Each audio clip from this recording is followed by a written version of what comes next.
All right, hello everyone. I hope you're doing okay, staying safe. Hopefully, it is not storming too bad. But as you saw, due to the hurricane and the tropical storm, we are going to be online today. And so we will pick up our lecture from where we left off.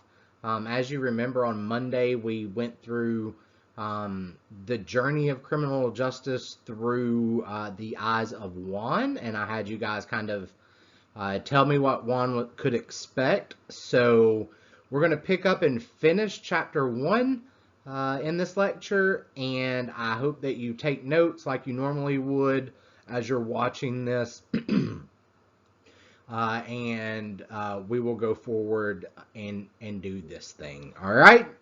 So, who determines what is and is not a crime? I want you to sit and think and ponder that for a minute. Like, why do we? Who's the person or people who kind of make those rules of what constitutes a crime and what does not constitute a crime? Well, we have two main categories of entities that help us determine what is a crime. So the first entity is our Constitution. And in our Constitution, it is a beautiful document that lays out our rights and responsibilities as citizens of the United States. And in it, we have the first 10 amendments, which are known as the Bill of Rights. Now, the Bill of Rights are built upon this notion of natural law and natural rights, which means that we inherently have rights because we are human beings.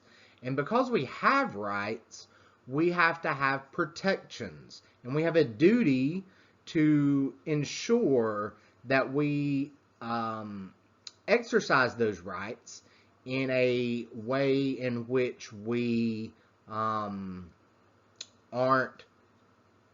infringing on other people's rights, we'll say.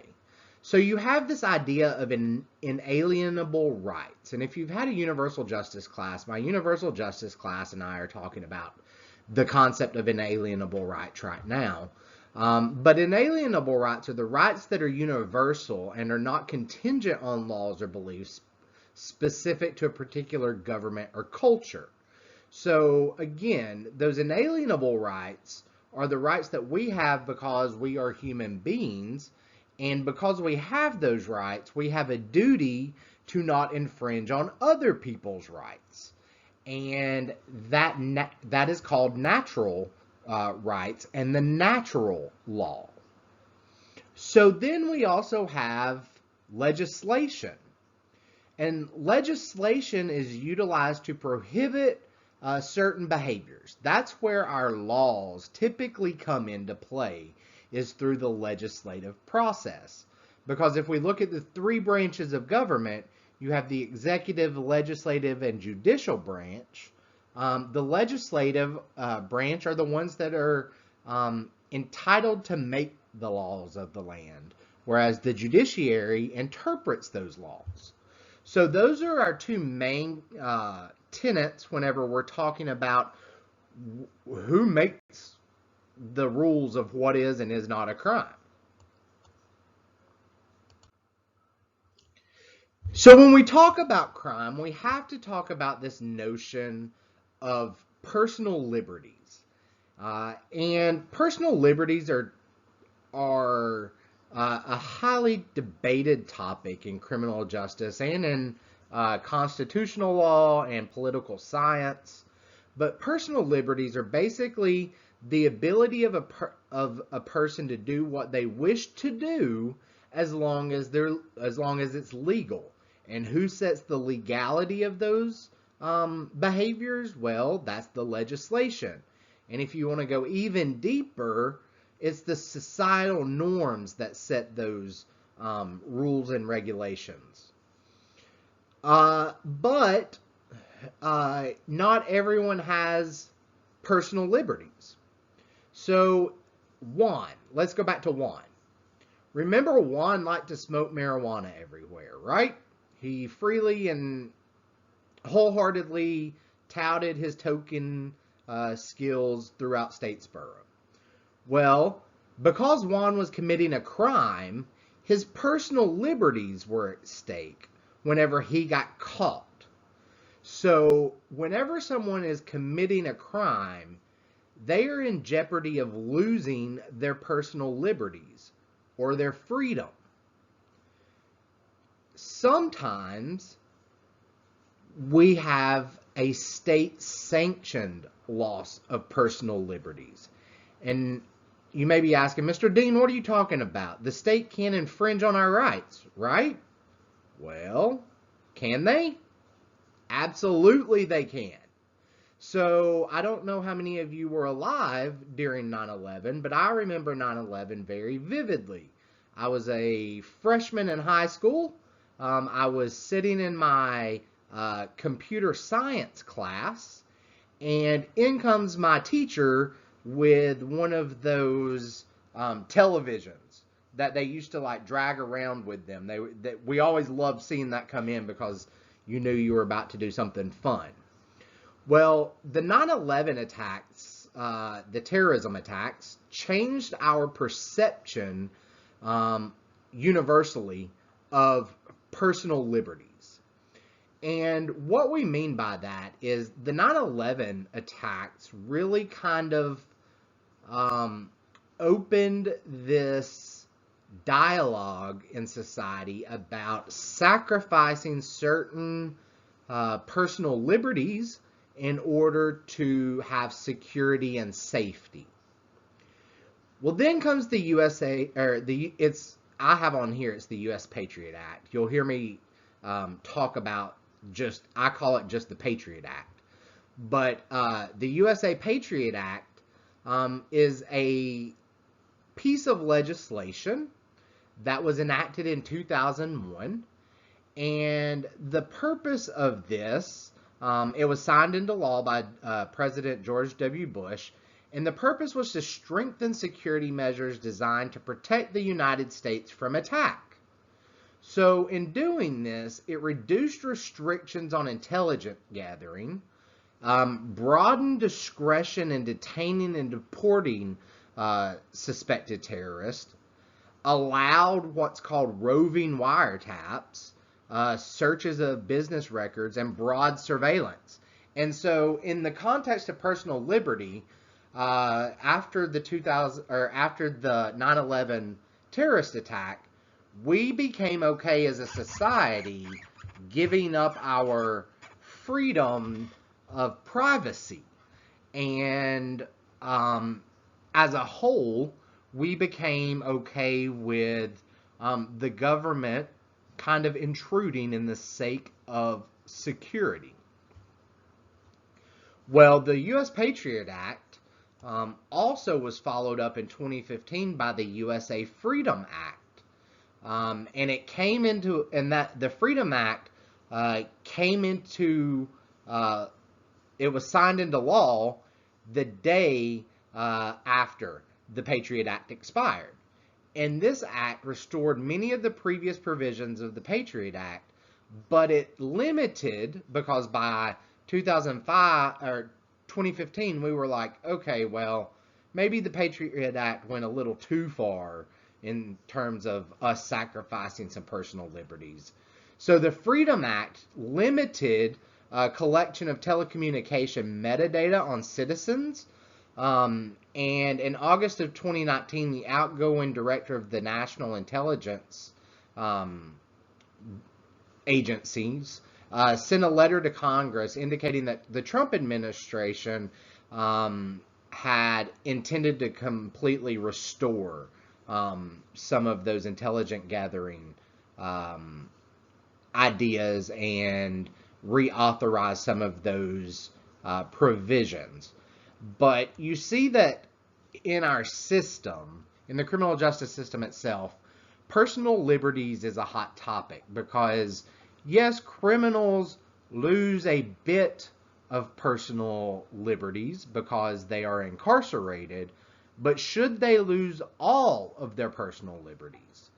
And that is one of those philosophical discussions that we are not going to undertake in this class, but it's something to think about as you go through your criminal justice program journey, because you will have some of those conversations in other classes around inequality and things like that. So that's all we're going to talk about as far as personal liberties go.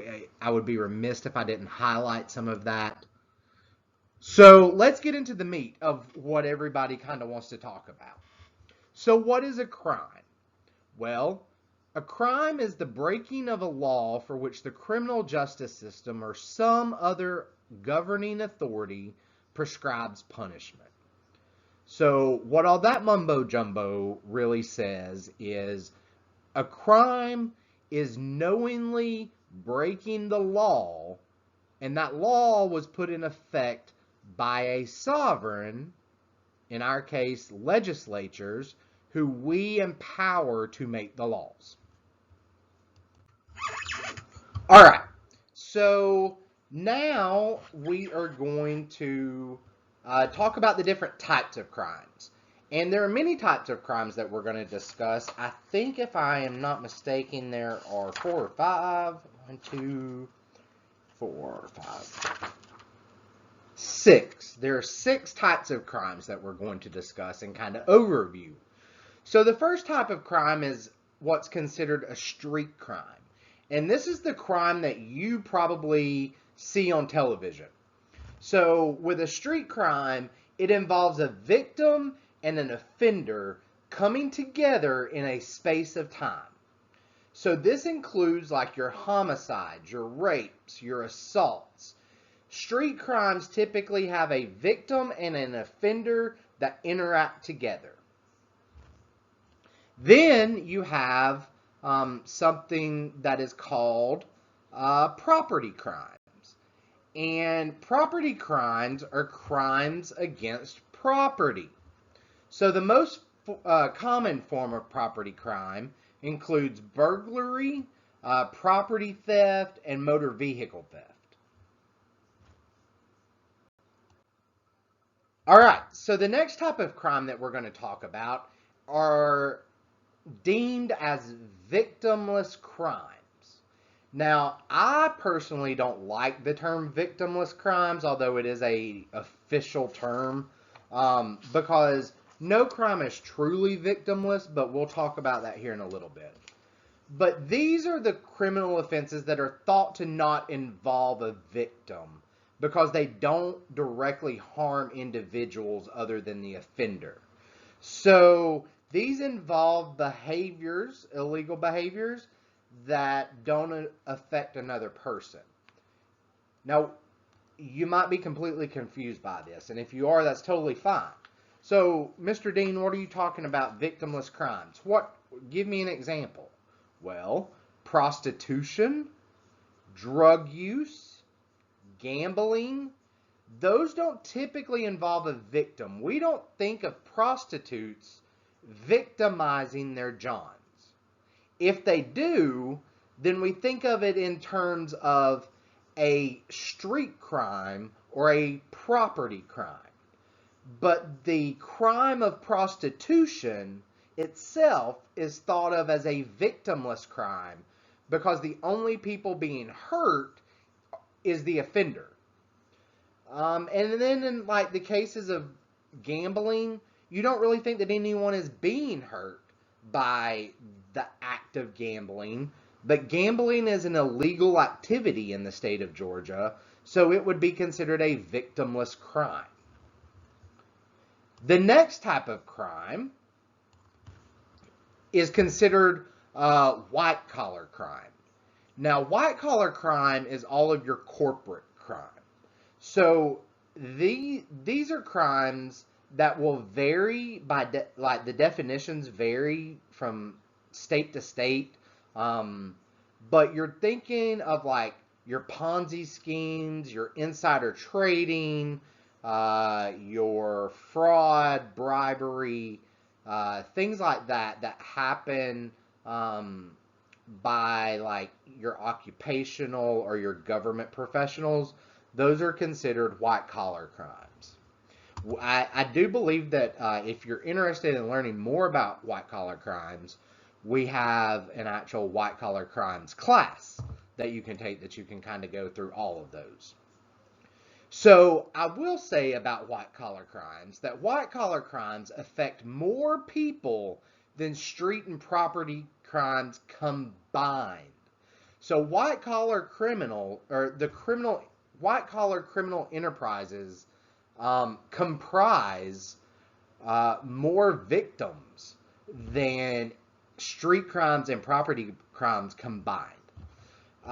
Losses may be as high as $250 billion annually.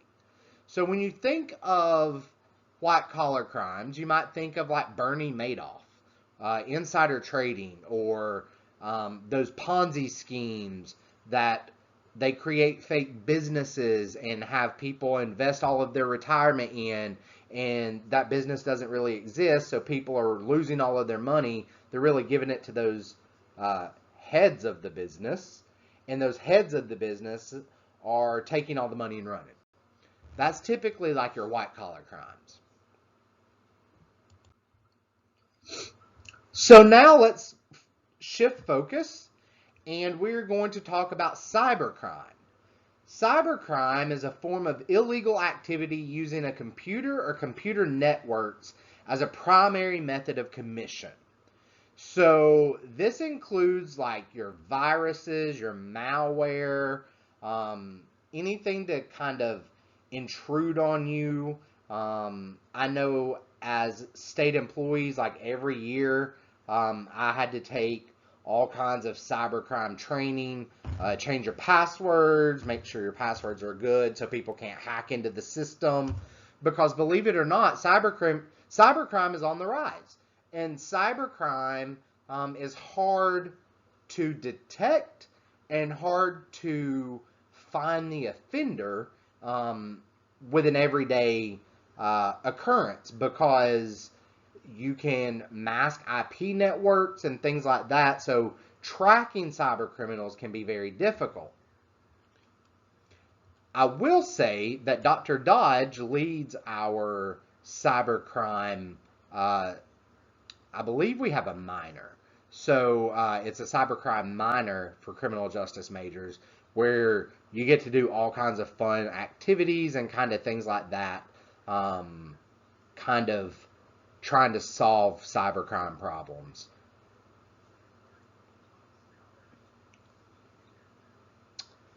Something that people may not realize falls within cybercrime is also child pornography. And when you sit back and think about it, it makes sense that it would fall under cybercrime, because child pornography is distributed through what means? The internet. And so when you're talking about cybercrime, you're talking about the internet and crime that's done through the World Wide Web. This can also include cyberbullying, phishing, and not like the bass fishing. I'm talking about the phishing scams that get you to give information, and they can steal money from you and things like that. So cybercrime is a relatively new type of crime, but it's growing exponentially because of our over-reliance on the internet and on the digital age that we kind of live in. All right, so let's talk about terrorism. Terrorism is a fun topic to talk about because it's so complex. And this is an intro class, so we're not going to go deep into terrorism, but I will say that we offer a Homeland Security class that's an elective. That was one of my favorite classes in college. I was fascinated with how people become radicalized And so during that class, it's what I kind of focused on for my projects and stuff, was kind of the radicalization process that causes people to actually do terror acts. But when we're talking about terrorism, we're talking about the completed or threatened use of coercion and or violence against a population of people with the goal of changing political beliefs, religious beliefs, or ideological positions. And there's really two types of terrorism that we're talking about. The first type is known as domestic terrorism. And domestic terrorism is like your snipers, your lone wolves. Think of Timothy McVeigh in the Oklahoma City bombings. We just had a hate crime that occurred over the weekend in, I believe it was Florida, where a gunman went into a Dollar General, or it might have been a Dollar Tree. It was a dollar store, and shot 3 black people dead. One, it's a hate crime, which, as you will get to find out, hate crime is one of my passions. But 2, it's a form of domestic terrorism because it is a citizen of the United States committing a terrorist act, which, what is a terrorist act? It's the completed or threatened use of violence against a population of people with the goal of changing political, religious, or ideological positions. So the gunman this weekend that committed a hate crime in Florida hated black people. And he targeted a historically black college. The campus security was able to kind of thwart him and knew that he didn't belong on campus. And so they sent him off. So he went to a local dollar store and shot as many black people as he could. The reason I would classify that as domestic terrorism is because he is a U.S. citizen committing a mass atrocity on other U.S. citizens in the name of trying to eradicate a fallacy in his mind. He thought he had been hurt by black people before, or I would presume. Another form of domestic terrorism is the Boston City bombing. Now, the Boston City bombing could teeter a little bit between domestic and international terrorism, but really I would classify it as domestic terrorism because domestic terrorism means both offenders were U.S. citizens, and they committed the terrorist event or the bombing of the Boston Marathon on U.S. citizens. So then our next category is international terrorism. And international terrorism is really kind of, when we say the word terrorism, it's the first thing that comes to mind. So like the 9/11 attacks were international terrorist attacks. Any form of ISIS attack typically is international terrorism. So it's people from one country perpetrating violence on another country in the name of religious or political ideological positionings.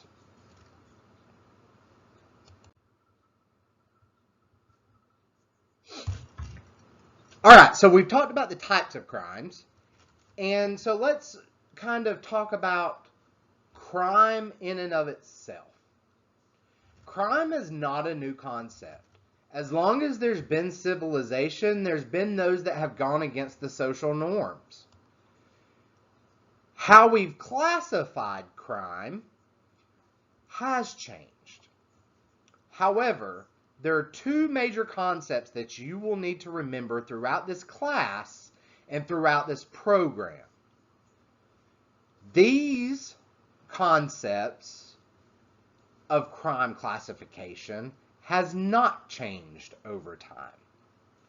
The first one is the term malignancy. Malignancy is the behavior that is immorally or inherently wrong by nature. So malignancy focuses on the behavior of the person. So this is behavior that is sinful and inherently wrong by nature. Murder, robbery, those are examples of malignancy. Then you have mala prohibita. And mala prohibita is behavior that is prohibited by law. So malignancy is wrong because it's wrong by nature. It's an act that is immoral by nature. Taking of someone's life. Those crimes that go against our inherent, inalienable rights. Mala prohibita crimes are crimes that are only wrong because there is a law in place that prohibits the act. What constitutes mala prohibita crimes has changed over time. Why? Well, if mala prohibita crimes are crimes that are governed by law, they're only prohibited based on the laws that are in place. We all know that laws change over time. So, of course, the categorical imperative of mala prohibita would change over time as those laws change. We also see the act of decriminalization that can happen over time. And with decriminalization, you see those mala prohibita acts changing. And what constitutes a mala prohibita act changes. So which categories the crime falls under may change over time due to the decriminalization. So let's look at some of the definitional evolution that we've seen over crime.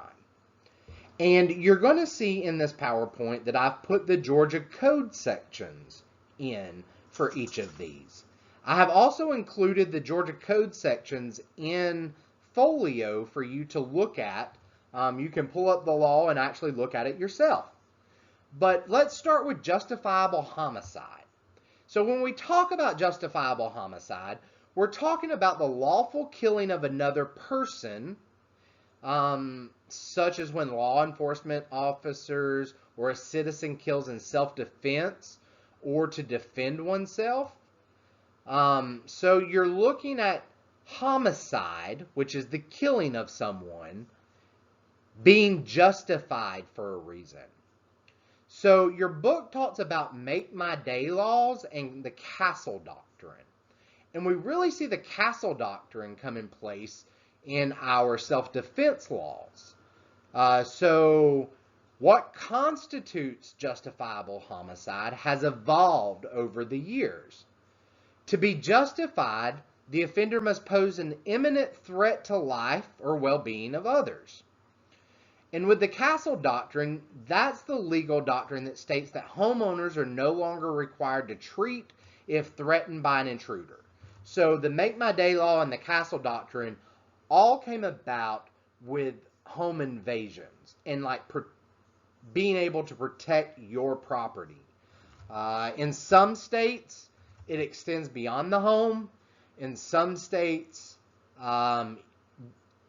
you can shoot a perpetrator who is on your property. Some states you have to wait until they actually enter your home, things like that. I'm going to let you look at 16.321, which I should have said this, but here, let me get my laser pointer. Here you will see the Georgia Code section. The way you read Georgia Code is it's GA code, meaning Georgia Code, and then you see this symbol right here. This is going to be your section and subsection. So justifiable homicide is in the 16th chapter, the third part of the 16th chapter, and the 21st line. So 16.321 governs the justifiable homicide law in the state of Georgia. Look it up and just kind of see, is it what you expected it would be? In Georgia, do you have to wait for someone to actually come through the threshold of the door before you can shoot them? And is that considered justifiable homicide? Do some digging. We think we know the law until we don't. All right, so let's look at adultery. Now, in general, when we're talking about adultery, we're talking about sex by a married person with someone other than his or her spouse. Believe it or not, there are adultery laws, and those specific laws vary from state to state, as does the level of criminality associated with it.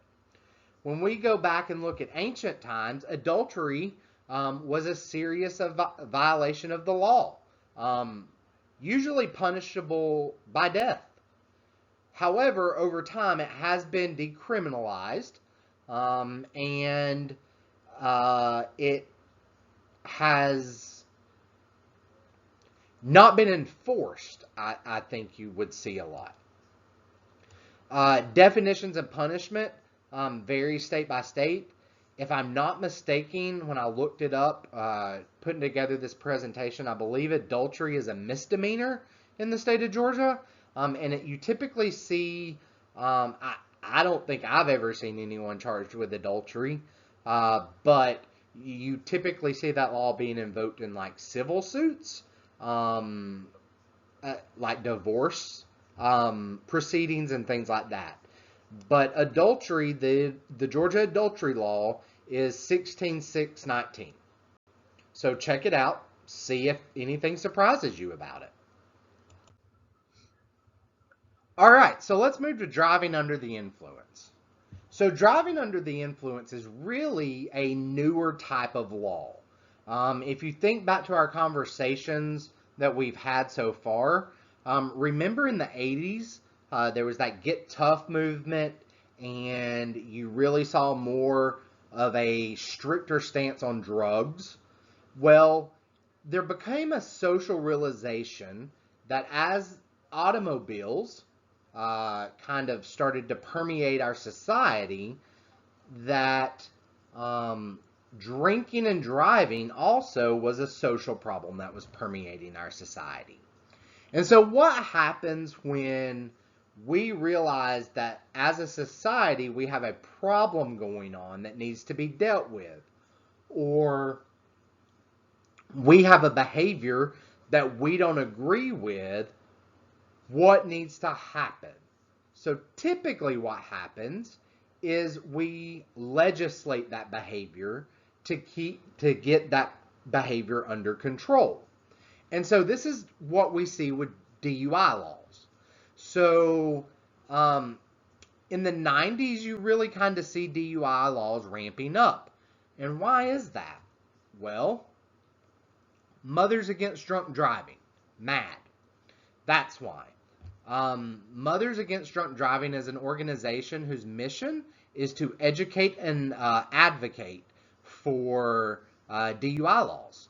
And the reasoning is because that organization is made up of mothers whose children have been killed by DUI incidents.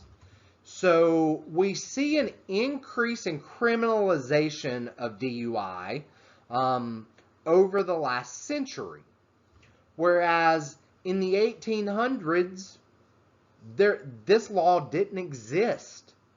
So when we talk about definitional evolution of crime. DUI is a perfect example because in society, when we see a need to control that behavior, like I just said, what do? We codify it, we legislate it. And why do we do that? Because realistically, our laws are put in place to control our behavior. All right, so let's go to rape. Now, rape is another example of the definition being evolved over time. So let me read you the current definition for rape. Per the FBI, rape is penetration, no matter how slight, of the vagina or anus with any body part or object, or oral penetration by a sex organ of another person. This is all done without the consent of the victim. So this has evolved over time based on societal attitudes and perceptions. I can tell you rape laws now are not what rape laws used to be in the past. Why? Well, because we had, in the past, when rape laws were first put in place, we did not recognize that men could be victims. The way the law was originally written, it was just female-centric. It just focused on penetration of the vagina. It did not take into account anal penetration. It did not take into account object penetration. It did not take into account oral penetration. So as we as a society have evolved our understanding of rape and how inherently wrong rape is and how rape has evolved over time, we have evolved the definition of rape. Now, why is that important? Well, go back to what we just talked about as far as our classifications of crime. Remember, we have mala in se crime and mala prohibita crime. Mala in se crime is crimes that are inherently wrong. Murder. Rape also falls under the mala in se crime category. It is behavior that is immoral. It is inherently wrong to penetrate someone sexually without their consent. And this law has evolved as we have evolved our thinking around assault and abuse. So rape is a different law than sexual assault laws or sexual abuse laws. So as we see, there are varying degrees of law that kind of fall under the umbrella of rape. So we also have rape shield laws, which is what sexual assault laws fall under. And sexual assault laws encompass a variety of acts that are sexual in nature and include like unwanted touching, kissing, rubbing, groping, or forcing the victim to touch the perpetrator in a sexual way. So if we look at the rape law, now remember, the rape law in and of itself is just penetration, no matter how slight, of the vagina or anus, right? Well, as a society, we knew that like unwanted kissing, unwanted touching, all of that was happening. So we had to find a way to control that behavior. And that's where your sexual assault laws come in. Sexual abuse is different than either rape or sexual assault because sexual abuse is generally used to describe sexual violence committed against children.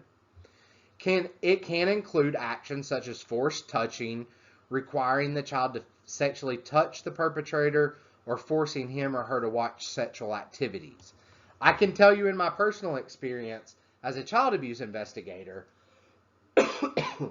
sexual abuse cases were my least favorite cases to investigate. One is just the inherent nature of the case itself. When we're talking about sexual abuse, we're talking about true violation of a human being.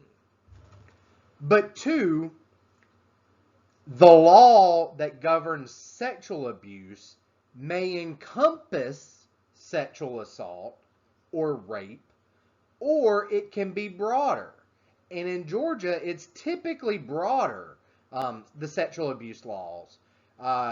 Someone can be have considered sexually abusing a minor by showing them porn. So you see that doesn't necessarily fall into the sexual assault or the rape category. So you see the sexual abuse category being more broad, and it's really geared toward minors.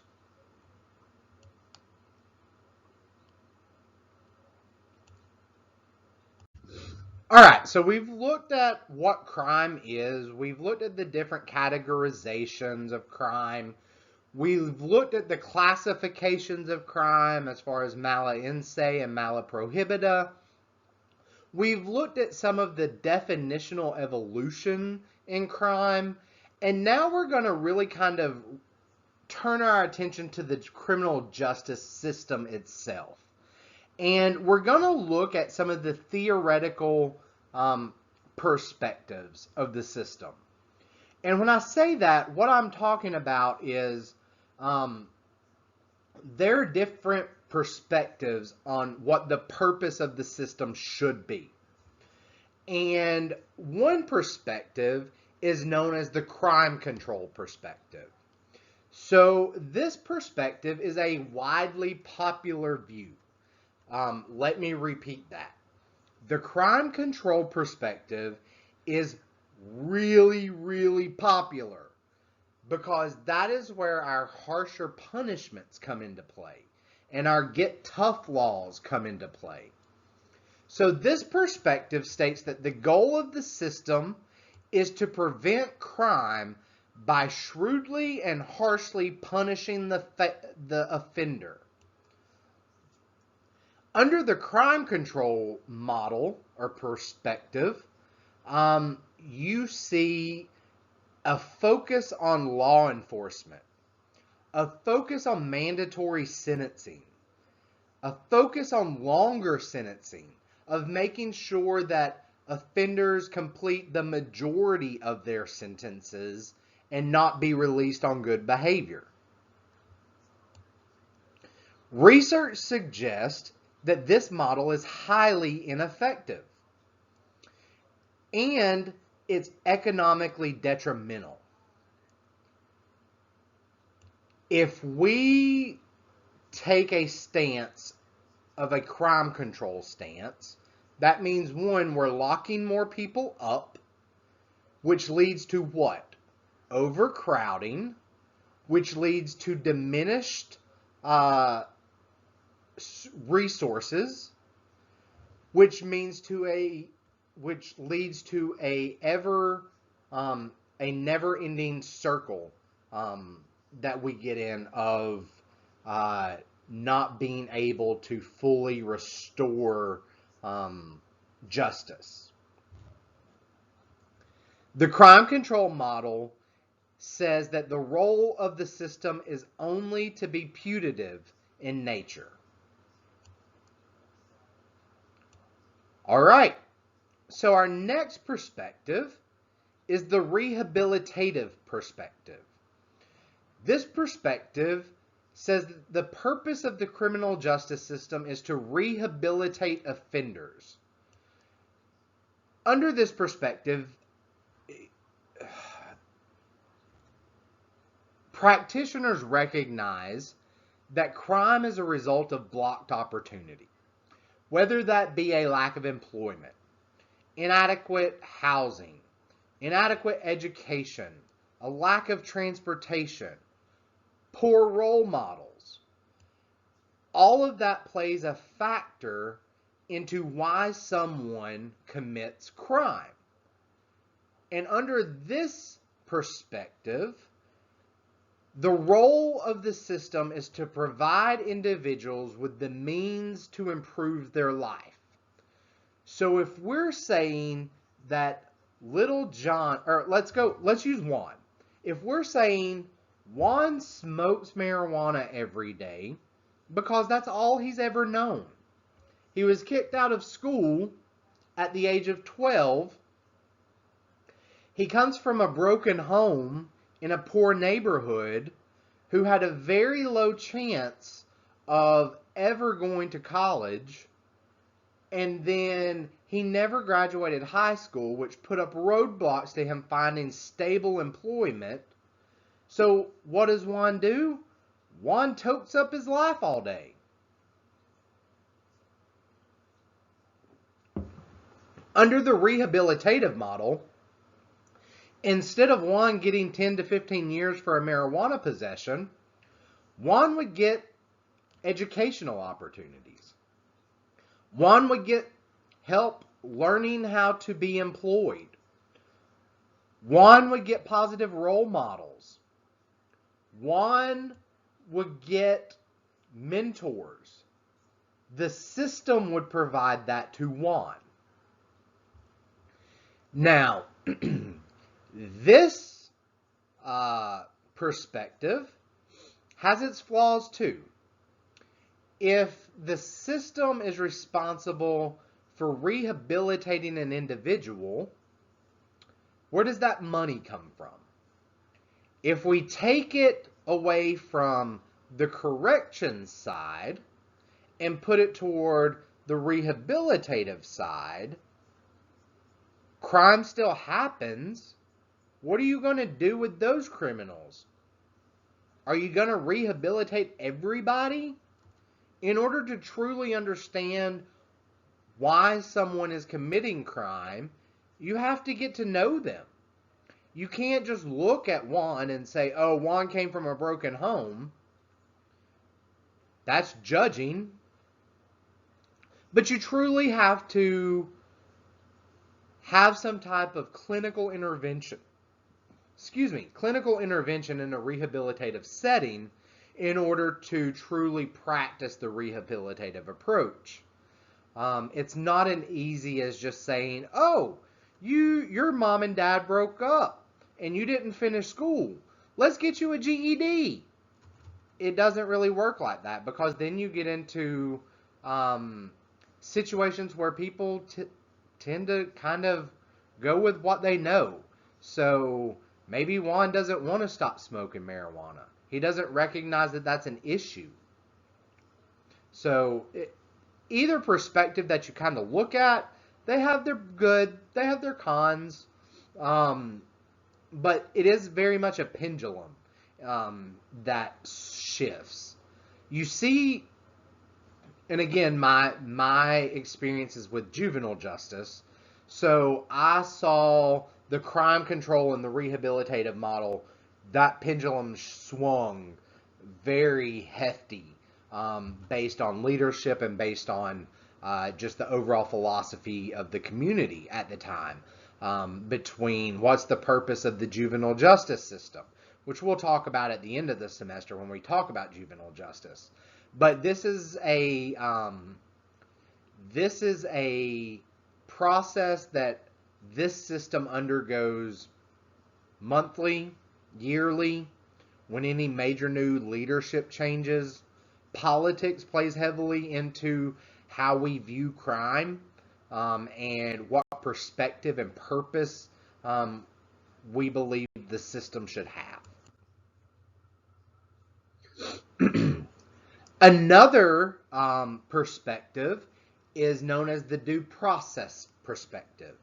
And I love due process. I love studying due process. There's so much information out there about due process. But when we're talking about due process and the role of the criminal justice system, we're Under this perspective, we're making sure that all people accused of a crime are treated fairly and equally in the system. So due process is a principle that you find in the U.S. Constitution. And it's specifically articulated in the 5th and 14th Amendments, which address the citizen's right to due process in the administration of justice. It exists in and of itself. The whole purpose of the Due Process Clause is to protect the accused from capricious, which is another word for frivolous, detainment or denial of freedom, inequitable use of capital punishment, and taking the property by government as a result of criminal or civil proceedings. Another perspective that we have in the system is very close to the rehabilitative perspective, but it's called the restorative justice perspective. And the restorative justice perspective views the role of the criminal justice system as one that is supposed to restore justice as much as possible through repairing the harm caused by the criminal behavior. Restorative justice focuses on the victim. And so I just said that the restorative justice and the rehabilitative perspectives are pretty similar. Here's the major difference. With the rehabilitative, you're focusing on the offender. What made the offender in their biosocial makeup, what made the offender do the crime? In the restorative justice perspective, we're looking at the philosophy of justice and how can we truly get justice restored. What do we need to do to make the victim feel safe again? This focuses on the cooperation between victims, offenders, and members of the community. So some major concepts you typically see with restorative justice is restitution, which is paying back monies that is the equivalent value of the crime. So like if Billy stole a car and Billy wrecked the car, Billy would probably have to pay restitution to the victim in the amount of trying to pay for the car. That brings up a whole other issue of how does Billy pay restitution when Billy is incarcerated for 20 years? Whole different topic, but the value of restitution is really kind of set with a restorative justice principle, trying to repair the damages to the victim caused by the crime itself.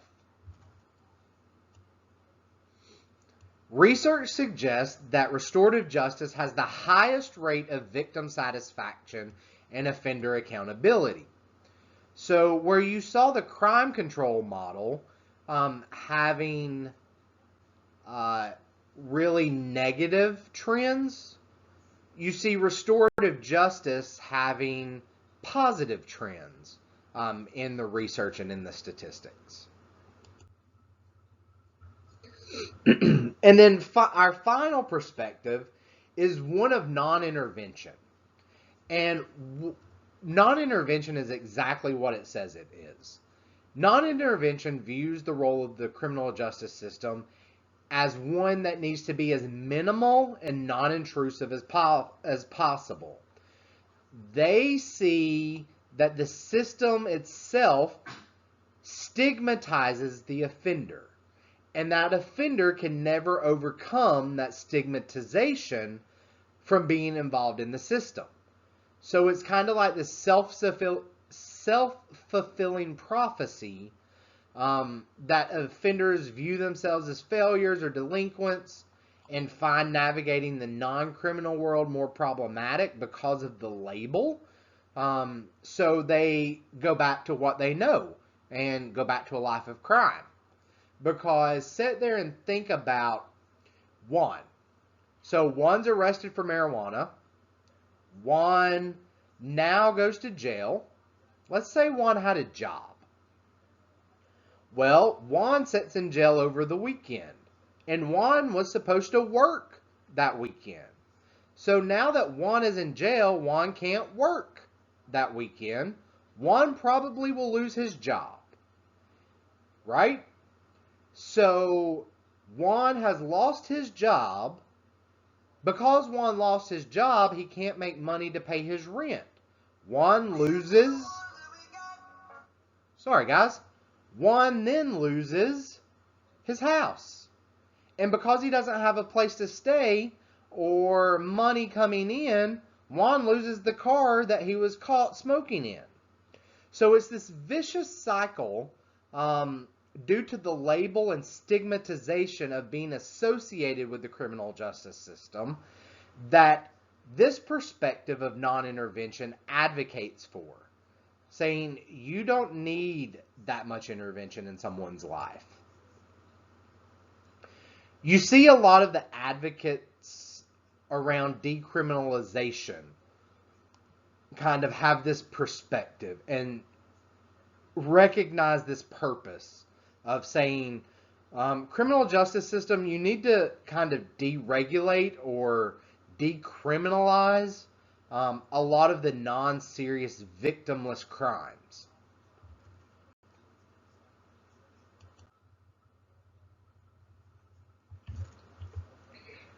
So we've talked a lot about some of the philosophical views of the criminal justice system. There are two major models as far as theoretical views go. Ultimately, the system is about social control. That's the underlying goal of the criminal justice system. And these models kind of give us a theoretical viewpoint for which we view the system as a whole and its goal of social control.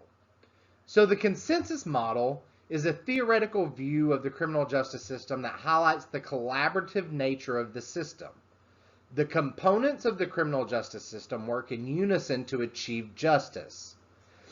This is really kind of based on John Locke, who was the foundation of our Constitution. And basically, it recognizes that social control function of the criminal justice system.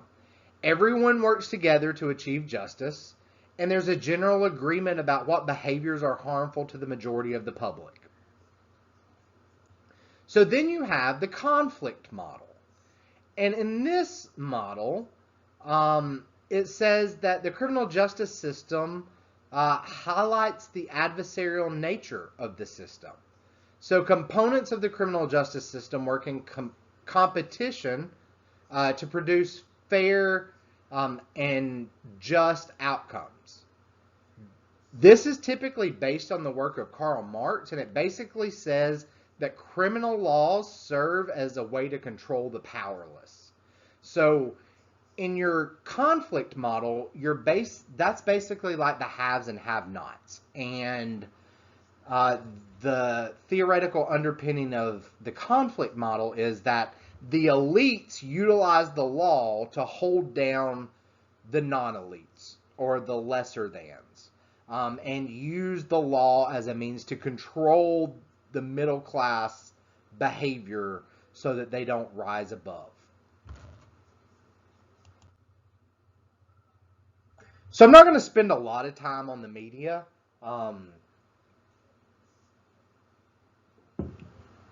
You can read this out of your book, but we began our discussion around how the media has portrayed the criminal justice system, and a lot of the fallacies that go into people's thinking when they come into a criminal justice program. We're not all Hotch. We're not all CSI Miami. We're not all insert famous cop show.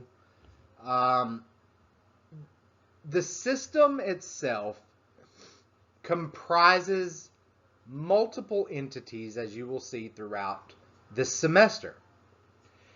And the media has framed the system in a way that people think that crime should be able to be solved overnight. And given people preconceived notions around what it means to be a criminal justice professional. It is not as extravagant as Criminal Minds. Yeah, you don't go flying around in airplanes all across the nation. Getting into the FBI is extremely difficult. And a little known fact that if you look at FBI careers, they bring in agents from different backgrounds. So you don't technically have to have a criminal justice background. Sometimes they look for natural sciences backgrounds. Sometimes they look for like accounting backgrounds and things like that. But framing in the media is basically the media's way of oversimplifying the process.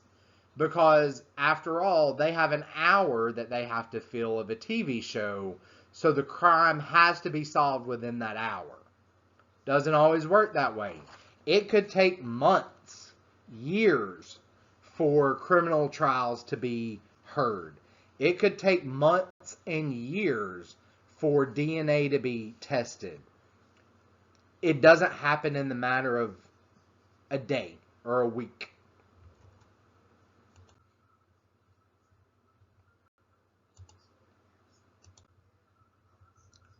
So finally, we're going to end on this.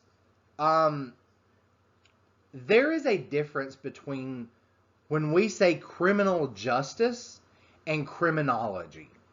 And if you notice the name of our department name is the Department of Criminal Justice and Criminology. So what is the difference between the two? Well, criminal justice refers to the system in and of itself. So remember, there are three main tenets that make up the system of criminal justice. That is law enforcement, courts, and corrections. However, criminology is an academic discipline within criminal justice. So criminology investigates the nature, extent, and causes of criminal offending and criminal victimization. It has its origins in sociology. So you will see a lot of some colleges don't even have criminal justice programs. They have sociology programs that have emphasis in criminal justice and criminology. So there is a stark difference when we talk about criminal justice and criminology. Criminology is the academic discipline of studying criminal behavior and victim patterns and victimization. Whereas when we reference criminal justice, that is the overall system that we are talking about. Those are two very important distinctions that I need you to realize as we're going forward.